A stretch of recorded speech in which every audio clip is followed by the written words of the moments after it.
Dave, you mentioned McCaffrey versus Ekeler. All right. Yeah. I mean, you briefly got into it. Why don't you expand a little bit there? And my question would be, how afraid are you of Elijah Mitchell in this debate? I'm not.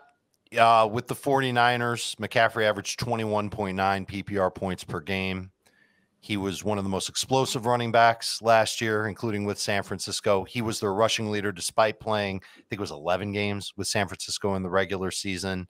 He averaged 14.5 attempts per game. That would have come out to 245 attempts over 17 games. That doesn't account for any of his catches.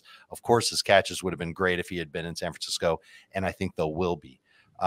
He's also been very consistent, which I think is what makes him an easy 101 if you were so inclined. In his last 59 games, this is his past 5 seasons, he's given you at least 15 PPR points 80% of the time, 47 of 59 games. If you're looking for 20 PPR points, he's done that 66% of the time. 2/3 of his games, Adam, 39 of 59 games, he's given you at least 20 PPR points. And those percentages I just gave you, they're down from this time last year. So I don't think that means that he's a descending player. I think it just means that he kind of had a little bit of a rocky season. And now that he's in San Francisco, he could really see another great, efficient campaign where he can hit that 25 PPR point per game mark. Basically, you're getting like low-end QB1 production, maybe even middle-end QB1 production out of Christian McCaffrey. He's irresistible to me as the #1 overall pick. Tara, your thoughts? Yeah, I actually think the whole CMC with Elijah Mitchell is kind of blown out of proportion. I looked at the games, those specific games with the two of them combined.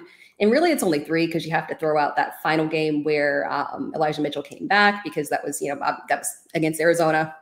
CMC wasn't really utilized. The snaps were significantly down just because obviously they blew them out and that game didn't really matter. So if we're really looking at those 3 games in the middle of the season, shortly after he arrived, are we really drawing such aggressive conclusions against CMC as the RB1 overall off of 3 games?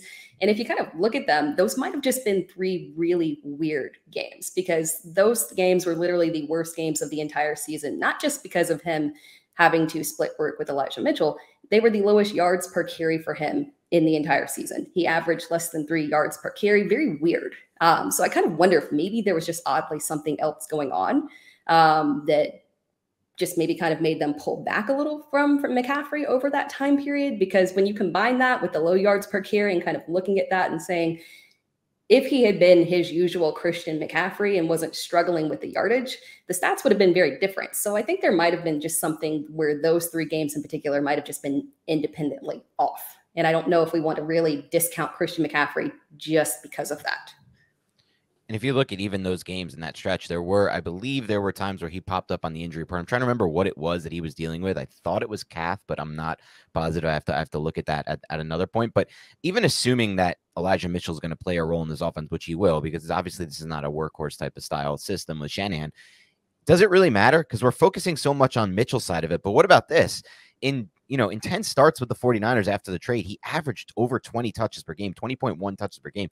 That's more than almost every run. That's a top 5 running back type of touch percentage right there, even with Mitchell in for some of those. And the main thing with McCaffrey for me, it's like we can focus on how much of the touches he's going to get, or we could focus on the fact that he's still getting a ton of targets. And we know that historically, at least 1 target in the passing game for a running back is worth about 2.7 carries in terms of expected points back in PPR leagues, which is extremely important. And even with all of the weapons healthy, McCaffrey was 3rd on the target totem pole, which was really good with 26 in 5 games when everyone was healthy.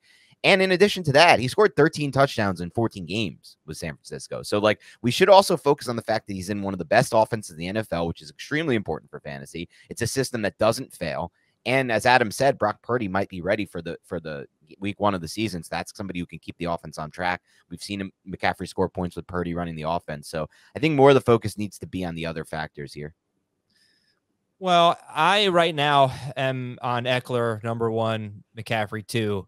Reluctantly, it's not set in stone, but I'll just say, okay, it's not that I'm killing McCaffrey here. We're talking about the difference between him being RB1 and RB2, right? So that I'm not burying him or anything like that. I think I have a 6-game sample. Tara, you said 3. You're not counting week 18.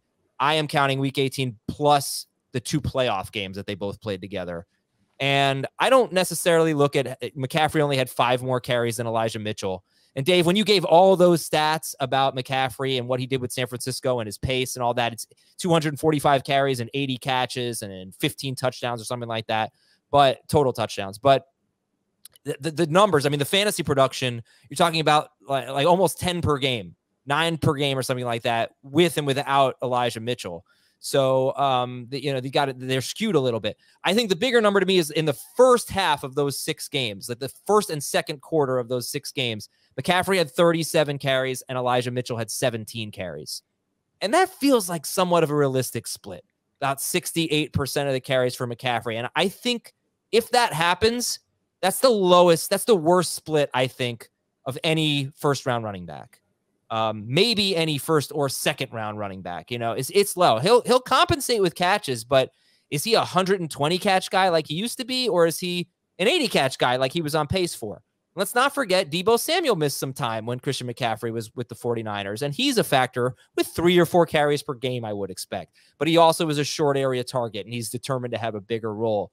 And let's not forget that somehow Christian McCaffrey is the only 49ers running back that hasn't gotten hurt in the last 5 years, but he gets hurt all the time, and 49ers running backs get hurt all the time. And let's not forget Austin Ekeler has been a top 3 running back per game 2 straight years and has, in my opinion, pretty much no significant competition. So I am statistically on Ekeler over McCaffrey. I say, am I overthinking this? He's Christian McCaffrey. He's a better player on an amazing offense. Maybe I'm just penalizing him too much. You made some great points there, Adam. I don't think you're penalizing him too much. And especially the last point you made. I just think it's so funny in the fantasy football community, how we view these players and how much of going into last year's draft, anyone who put McCaffrey as the running back 1 or the first pick overall, you'd see comments in the YouTube or wherever, like, how could you draft this guy? He's so injury prone. He's going to be out by week 4. And now, no one's talking about this anymore. All of a sudden, this is not a factor in play. It was the biggest factor for people. And now it's nothing. And this guy missed, like you said. I mean, you mentioned the injuries, 23 games combined in 2020 and 2021. In 2 seasons, he missed 23 of 32 games. But of course, now it's nothing. And last year was everything. It's just so crazy to me. The injury prone thing is just so overblown. And so we don't have good data on it. One day we'll be able to figure it out better, I think, hopefully. But right now I feel like it's mostly based on recency bias.